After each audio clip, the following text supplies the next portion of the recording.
G'day y'all, Mr. Shapelay. We are checking out the babies and the incubators.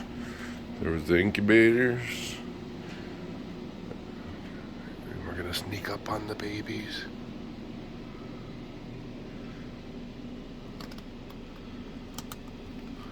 Hello.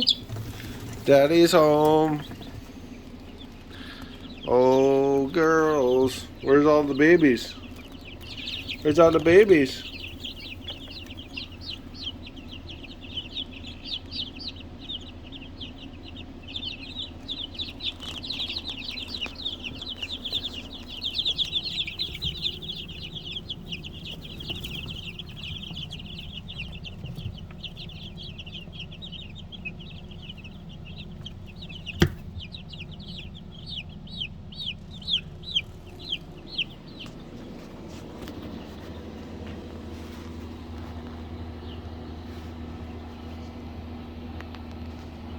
I don't know what that noise was, but I thought it was a shell that dropped, but it's not.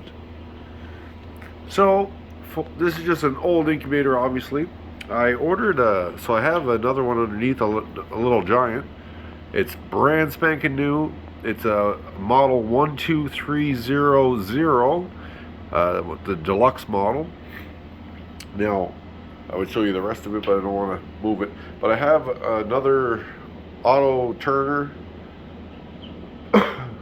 That one there is here, and I took the trays out of this one because you have to take every second tray out in order to save room for your bigger eggs, because the turkey eggs are quite a bit bigger.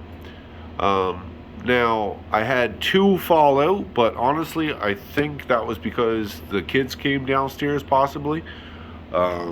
Because I haven't had an issue since I put them back. And when I originally had them, I had them in for like 2 days, I think, and without a problem. And all of a sudden, two of them fell in between the rollers and kind of just was sitting there moving from side to side. So anyway, so this one, so I put the two humidity gauge dials side by side so that I could look at them through my camera. So on breaks while I'm at work, or if I'm out and about, if I want to know what the humidity is on my two incubators that I have going right now, I can see them on the dials. So right now we are 57 on the RH of the homemade incubator, the silver board one.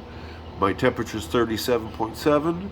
And my humidity on this one, the old girl, is 55 right on the dot, and 37.7. So as you can see, they're almost identical. Couldn't be better numbers than that. They're almost exactly the same. They are the same right there, pretty much. So yeah, so right now it's going awesome. Can't complain. As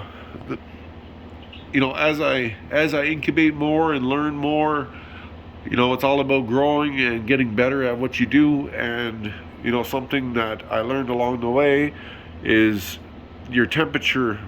This old machine here, the temperature is pretty near perfect, because when you set this dial in the middle, it controls your temperature. So hotter one way, lesser the other way, and makes it cooler.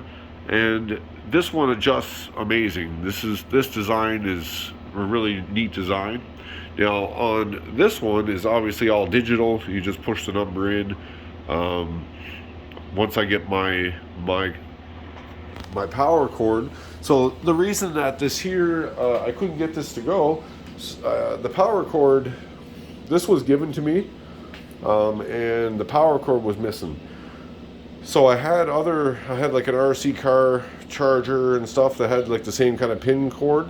So I tried using that. Now, something I learned the other day was the ones that I had were all 12 volts, because all of the power wheels for the kids, all their cars are all 12 volt. So that being said, this, believe it or not, is 24 volt. So that's why those chargers did work, and it did heat up, but you couldn't physically feel the heat on your hand. So it was just a minute amount of heat, and it was because of the 12 volt, not 24 volt. So something I didn't know. I didn't know that these ran on that. So hopefully that's the problem. And when I get my new charger, I'm going to plug it in right away. Actually, I might not be able to because it's sitting right on top. I can't move them unless the eggs are like right center. Then because that's how I moved it. I might just actually move it and put it right up on top of here, and then the two will be together. This, I haven't opened the door, never did nothing. The humidity is still perfect. Once the humidity drops in there, I'll fill up the water. But yeah.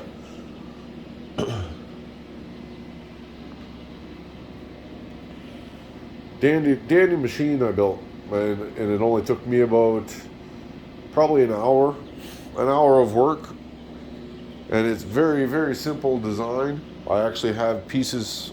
I have some pieces here, so I have two trays that I built so that I could have put my auto rotators on here, but this time I took them out, and all I have the auto turners sitting on are just pieces like this that are screwed onto the sidewall, and your auto turner sits on the top of these, and I think it's a better design personally than having this. That's why I took these out, because when the air is circulating, it's not going through this.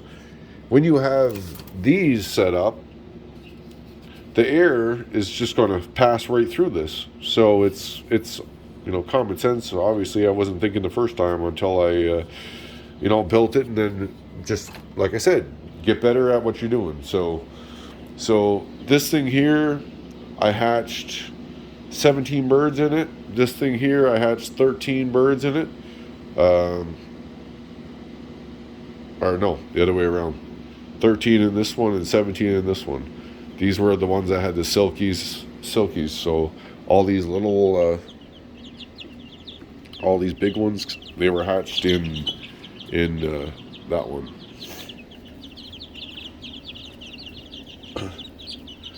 I'm starting to see rooster qualities on a couple of them. So I think I checked the wings, and when I checked the wings, I was like, that's maybe not a rooster.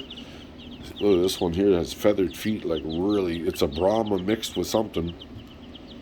I think it's a Jubilee Brahma. It has like, I don't know. It's hard to tell what they're going to be right now. Some of them aren't the same. That's more like a Brahma.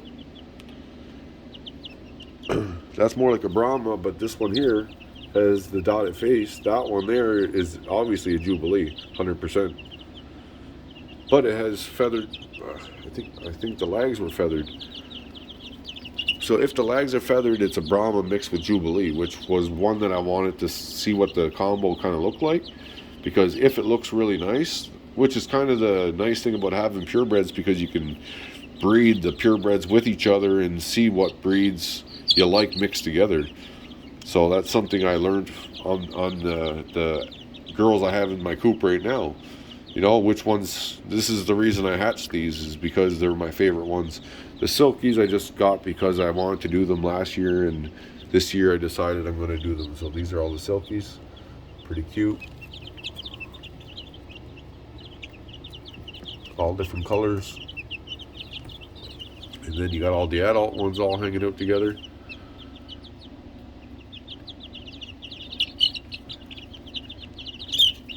Now these ones are about a week and a half old right now, and these ones are a little over a week old now. That spotted face one right there this one is one of my favorite ones. I'll zoom in.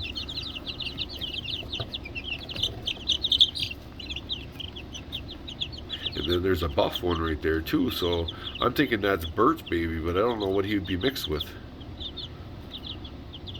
I don't know if it has feathered feet or not. It looks like a buff Orpington, but it's they don't have a buff hen, so I have a buff rooster.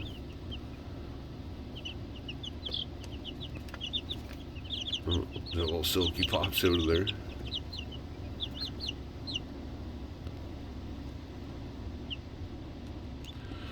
You can see they're having a hard time to get down to the feed, so I'll spin it, and it gives them a whole bunch more feed.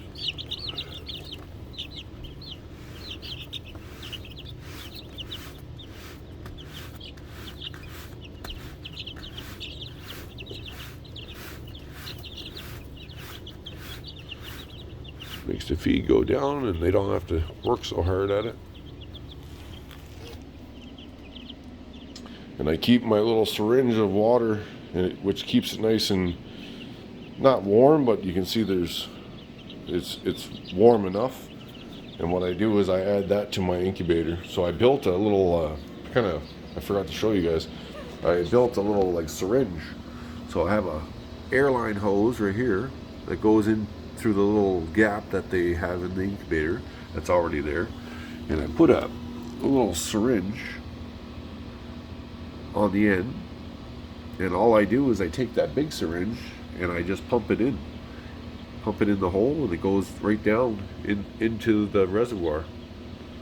Anyway, it was a pretty neat idea. It was just something else I thought of. So I want to do the same. I'm going to put a splitter right here.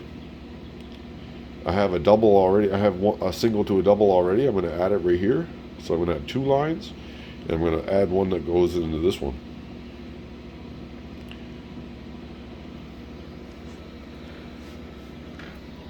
Alright, so that was pretty well most of what I wanted to go over with you guys. I appreciate you tuning in and watching the videos. I love hatching the chicks. It's something I couldn't wait to do. It's just it wasn't warm enough yet, and now that we're getting close to 15 degrees during the day, they'll be warm enough to throw outside with the heat lamp. So these ones will go outside in my 4x8 tent. I'll keep them out there for probably another month, and then they'll go outside for a month, and then when I get the turkeys in June, hopefully they're big enough to go outside. Look at the feathers. Look at that. That's weird. See the feathers on the back? The feathers on his butt. Look at the lower, there's their feet. Oh shoot, where are their feet feathers? I wish it wasn't red light.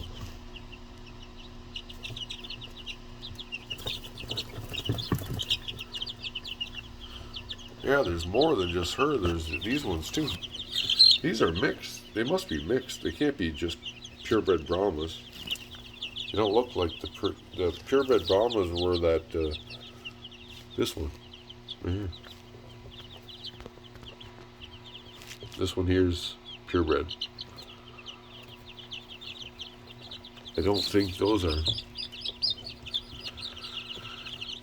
I have a pile of them anyway. Whatever those are, I have a whole bunch of them. So, we shall see. That might be Brahma mixed. See, they have feathered feet.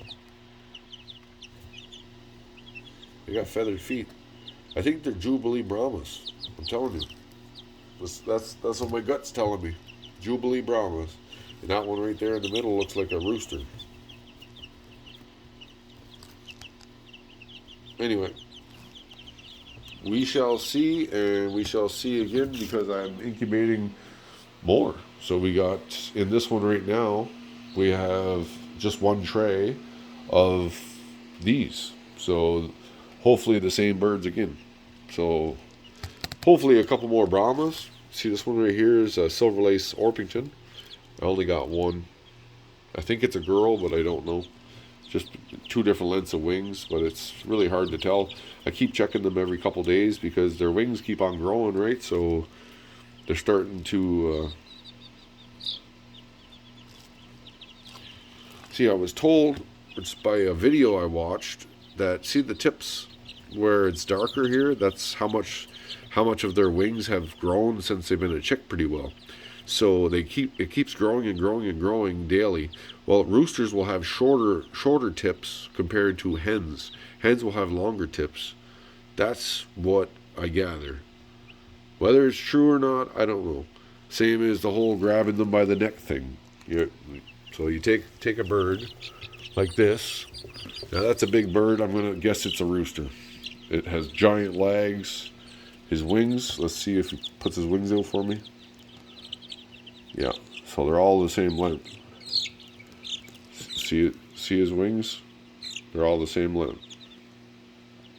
He's really warm. But that's a big bird. I would assume that is a rooster. Now, it has feathered feet, ginormous feet.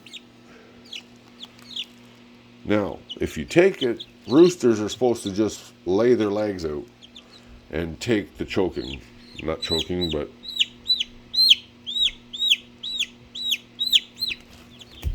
it fell out of my hands. You're not choking them, you're holding them by the sides of his neck.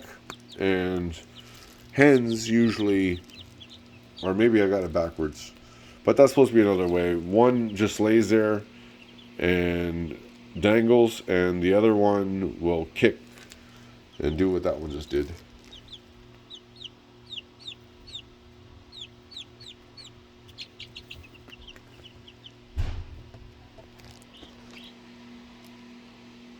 All right. Cheers, y'all. Thanks for watching. Have a good one.